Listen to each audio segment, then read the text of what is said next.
Chapter 10 Osaka, January 1953.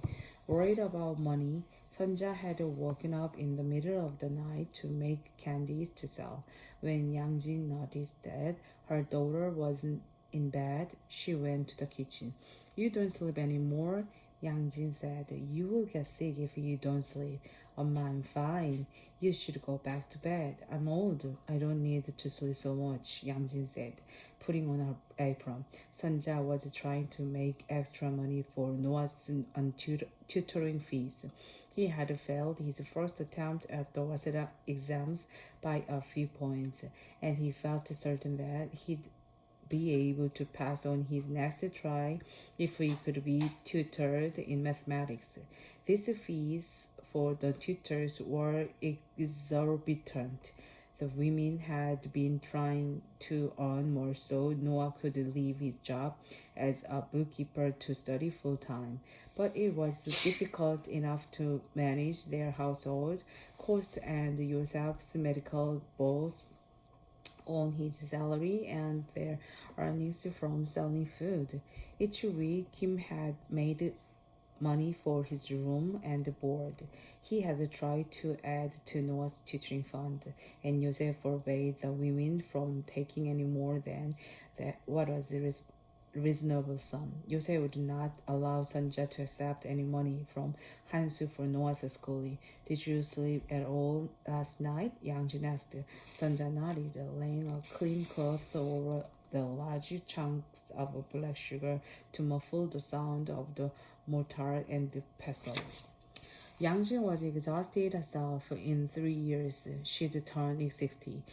When she was a girl, she believed that she could work harder than anyone under any circumstances.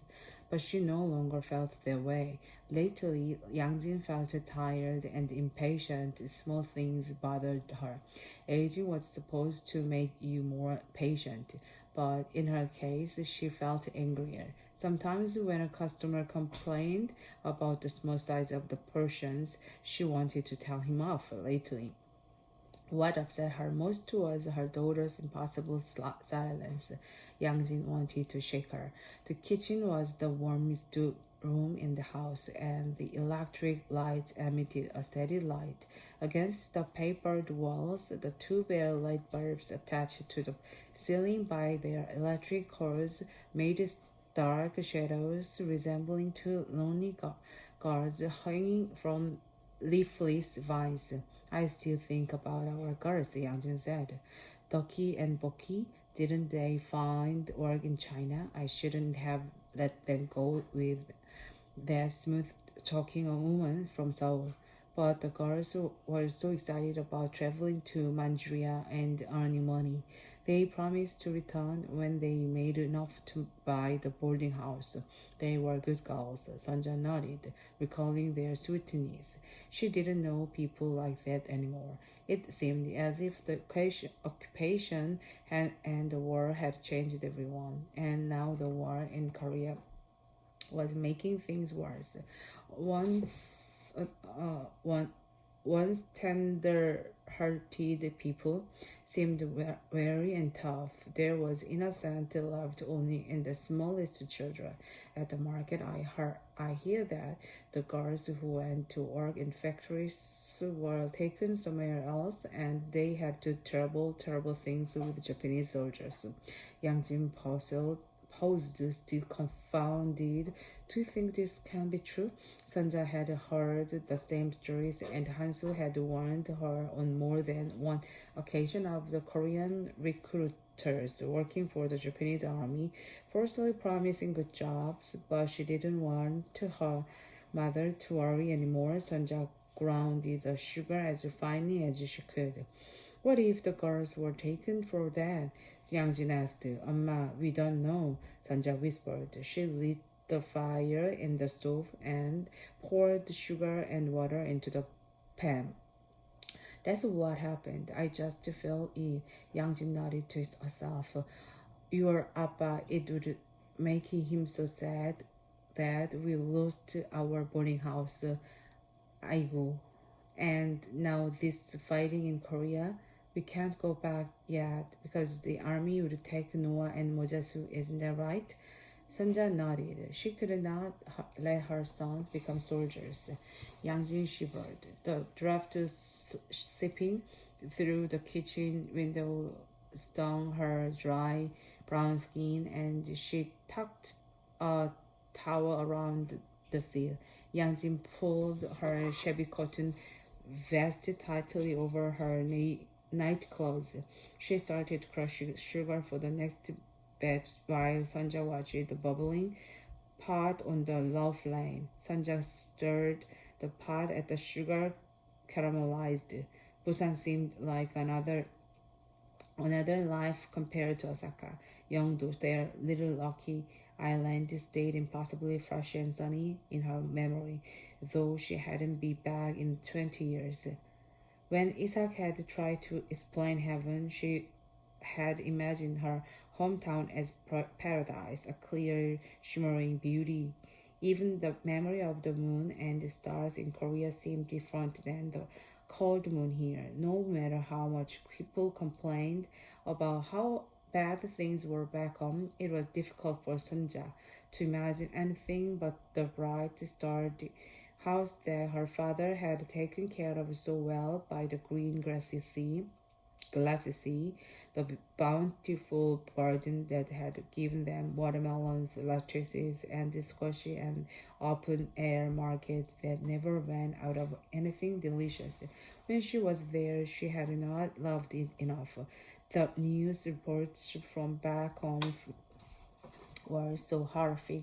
Cholera, starvation, and the soldiers who kidnapped your sons and even little boys, that their meager life in Osaka and their pathetic attempts to scrounge up enough money to send Noah to college seemed luxurious in contrast. At least they were together, at least they could work towards something better.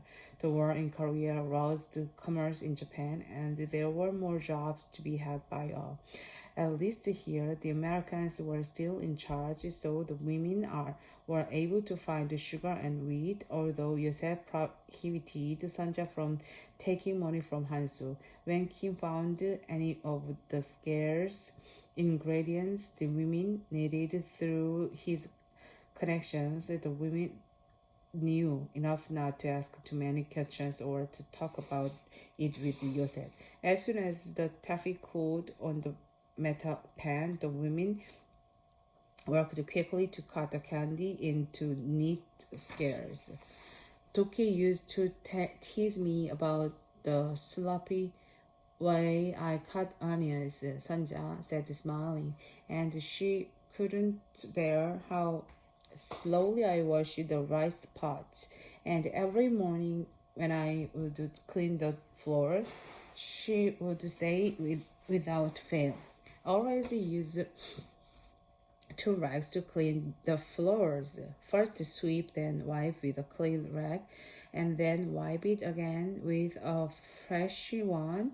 Tokyo was the cleanest person I have ever met. As she spoke the words, Sanja could recall Ducky's round and simple face growing somber while giving instructions.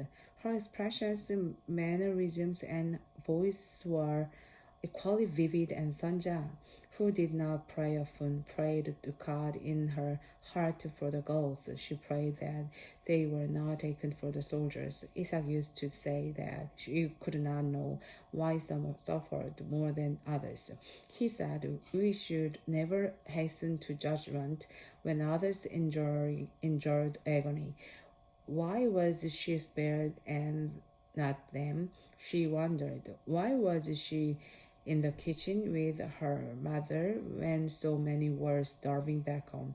Isaac used to say that good God had a plan, and Sonja believed this could be so, but it gave her little consolation now. Thinking of the girls, those girls had been more innocent than her sons when they were very little. When Sonja looked up from her task, her mother was weeping. those girls lost their mothers, then their father. I should have done more for them, tried to help them get married, but we had no money. A woman's lot is to suffer. We must suffer. Sonja sensed that her mother was right, that the girls had been tricked. They were likely dead now. She put her hand on her mother's shoulder. Her mother's hair was nearly all gray, and during the day she wore the old-fashioned bun at the base of her neck. It was night, and her mother's gray secant braid hung down her back. The years of outdoor work had creased her brown over face with deep grooves on her forehead and around her mouth. For as long as she could remember, her mother had been the first to rise and the rest to go to bed. Even when the girls had worked with them, her mother had worked as hard as the younger one, never one to talk much. As she'd gotten older, her mother had a lot more to say, but Sonja never seemed to know what to say to her. Amma, remember digging up the potatoes with Appa? Appa's beautiful potatoes. They were fat and white and so good when you baked them in the ashes. I haven't had a good potato like that since. Yang Jin smiled. There had been happier times. Her daughter had not forgotten Funi, who had been a wonderful father to her. So many of their babies had died, but they had Sunja. She had her still. At least the boys are safe. Maybe that's why we are here. Yes, Yang Jin paused. Maybe that's why we are here. Her face brightened. You know, your Mojasu is such a funny one. Yesterday he said he wants to live in America and wear a suit and hat like in the movies. He said he wants to have 5 sons. Sonja laughed because this sounded like Mojasu. America? What did you say? I told him it's okay as long as he visited me with his 5 sons. The kitchen smelled of caramel, and the women worked nimbly until sunlight filled the house. School was misery. Mojasu was 13 and tall for his age, with broad shoulders and well-muscled arms. He appeared more manly than some of his teachers, because he could not read or write at grade level, despite Noah's prodigious effort to teach him kanji. Mojasu had been placed in a class full of 10-year-olds. Mojasu spoke Japanese just as well as his peers. If anything, he had a tremendous verbal facility, which served him well in his regular battles with the older children. In arithmetic, he could keep up with the class, but writing and reading Japanese lamed him brutally. His teachers called him a Korean fool, and Mojasu was biding his time so he could be done with this hell. In spite of all their academic privations, Noah had finished high school, and whenever he wasn't working, he was studying for his college entrance examinations. He never left the house without an exam study book and one of his old English language novels, which he bought from the bookseller. 6 days a week, Noah worked for Hoji-san, the cheerful Japanese who owned most of the houses in their neighborhood. It was rumored that Hoji-san was in fact part Barakumin of all Korean, but no one said too much about his shameful blood since he had everyone's landlord. It was possible that the vicious rumor that he was not pure Japanese could have been started by an unhappy tenant, but Hojo-san did not seem to care, as his bookkeeper and his secretary Noah kept Hojo-san's ledgers in excellent order and wrote letters to the municipal offices in beautiful Japanese on his behalf. Despite his smiles and jokes, Hoji-san was ruthless when it came to getting his rent money. He paid Noah very little, but Noah did not complain. He could have made more money working for Koreans in the pachinko business or in yakiniku restaurants, but Noah didn't want that. He wanted to work in Japanese office and have a desk job. Like nearly all Japanese business owners, Hoji-san would not normally hire Koreans, but Hoji-san's nephew was Noah's high school teacher, and Hoji-san, a man who knew how to find bargains, hired his nephew's most brilliant pupil. In the evening, Noah helped Mojasu with his schoolwork, but they both knew it was pointless since Mojasu had no interest in memorizing kanji. As his long-suffering tutor, Noah focused on teaching his brother sums and basic writing. With remarkable patience, Noah never got upset when Mojasu did poorly on his examinations.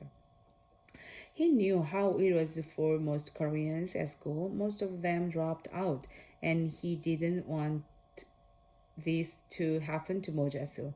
So he did not focus on exam grade. He even asked Uncle Yosef and his mother to refrain from getting upset with Mojasu's report cards. He told them that the goal was to make sure that Mojasu had better than average skills as a worker. If Noah hadn't tried so hard and taught him with such care, Mojasu would have done what nearly all the other Korean boys in the neighborhood did rather than go to school, collect scrap metal for money, search for rotting food for the pigs their mothers bred and raised in their homes, or worse, get in trouble with the police for petty crimes. Ever the student, after Noah helped Mojasu, he studied English with a dictionary and a grammar book in the only academic reversal. Mojasu, who was more interested in English than Japanese or Korean, would help his older brother learn new vocabulary words by drilling Noah on English words and phrases. At the dreadful local school, Mojasu hung back and kept to himself during lunch and recess. There were 4 other Koreans in the class, but they all went by their Japanese past names and refused to discuss their background, especially in the presence of the other Koreans. Mojasu knew with certainty who they were because they lived on his street and he knew their families. All of them were only 10 years old, so the Korean in his grade was smaller than he was, and Mojasu stayed away from them, feeling both contempt and pity. Most Koreans in Japan had at least 3 names. Mojasu went by Mojasu Boku, the Japanization of Moses Beck, and rarely used his Japanese surname Bando. The Shumei listed on his school documents and residency papers, with a first name from a Western religion, an obvious Korean surname, and his ghetto address. Everyone knew what he was. There was no point in denying it. The Japanese kids would have nothing to do with him, but Mojasu no longer gave a shit. When he was younger, getting picked on used to bother him, though far less than it had bothered Noah, who had compensated by outperforming his classmates academically and athletically. Every day before school began and after school ended, the bigger boys told Mojasu, "Go back to Korea, you smelly bastard." If there was a crowd of them, Mojasu would keep walking. However, if there were only 1 or 2 assholes, He would hit them as hard as he could until he saw blood. Mojasu knew he was becoming one of the bad Koreans. Police officers often arrested Koreans for stealing or home brewing. Every week, someone on his street got in trouble with the police. Noah would say that because some Koreans broke the law, everyone got blamed. On every block in Kaino, there was a man who beat his wife, and there were girls who worked in bars who were said to take money for favors. Noah said that Koreans had to raise themselves up by working harder and being better. Mojasu just wanted to hit ev- e- everyone who said mean things. In Kaido, there were homely old women who caused, and men who were so drunk that they slept outside their houses. The Japanese didn't want Koreans to live near them because they weren't clean. They lived with the pigs and the children had lice. Also, Koreans were said to be even lower than Brakmin because at least Brakmin had Japanese blood. Noah told Moses that his former teachers had told him he was a Korean, and Moses understood that with his own poor grades and bad manners, those same teachers would think Moses and a bad one. So the fuck on. If the other 10-year-olds thought he was stupid, that was okay. If they thought he was violent, that was okay. If necessary, Mojasu was not afraid to clean out all the teeth right from their mouth. You think I'm an animal, Mojasu thought. Then I can be an animal and hurt you. Mojasu did not intended to be a good Korean. What is the point in that? Before spring, a few months before the war in Korea ended, a new boy from Kyoto joined his class. He was 11 going on 12. Haruki Totoyama was obviously a poor kid, evident from his shabby uniform and pathetic shoes. He was also wiry and nearsighted. The boy had a small triangular face, and he might have been acceptable to the others, but unfortunately, someone let it out that he lived on the border street between the Korean ghetto and Japanese poor. Quickly, rumors spread that Haruki was a Brahmin, though he wasn't. That it was discovered that Haruki had a younger brother with a head shaped like dented summer melon. Even as Japanese, it had been difficult for Haruki's mother to find a better place for them to live because many of the Japanese landlords thought the family was cursed. Haruki did not have a father. This would have been understandable if his father had died in the war as a soldier. But the truth was that the Haruki's brother's birth, the father had taken one look at the child and left. Unlike Mojasu, Haruki cared deeply about fitting in and tried very hard, but even the kids with the lowest social status wouldn't give him a chance. He was treated like a diseased animal. The teachers who followed the cues of the student leaders kept their distance from Haruki. The new boy had been hoping that this school might be different from his old one in Kyoto, but he saw that he didn't have a chance here either. At lunchtime, Haruki sat at the end of a long table with two seat gaps around him like an invisible parenthesis, while the other boys in their dark woolen uniforms stuck together like a tight row of black corners. Not far from this table, Mojasu, who always sat alone, watched the new boy trying to say something now and then to the group of boys thought of course. Haruki never got a reply. After a month of this, Mojasu finally said something to him in the boys' washroom. Why do you try to make those kids like you? Mojasu asked. Why choice do I have? Haruki replied. You can tell them to fuck off and get a life of your own. And what kind of life do you have? Haruki asked. He didn't mean to be rude. He just wanted to know if there was alternative. Listen, if people don't like you, it's not always your fault. My brother told me that. You have a brother? Yeah, he worked for Hoji-san, the landlord. Is your brother the younger guy in the classes? Haruki asked. Hoji-san was their landlord too. Mojasu nodded, smiling. He was proud of Noah, who caught an impressive figure in the neighborhood. Everyone respected him. I better go back to class, Haruki said. I'll get in trouble if I'm late. You are a pussy, Mojasu said. Do you really give two shits if teachers yells at you? Kara-sensei is an even bigger pussy than you are. Haruki gulped. If you want, I'll let you sit with me during recess, Mojasu said. He had never made such an offer before, but he didn't think he could bear it if Haruki tried to talk to those assholes one more time and was rejected. In a strange way, just watching his effort was painful and embarrassing.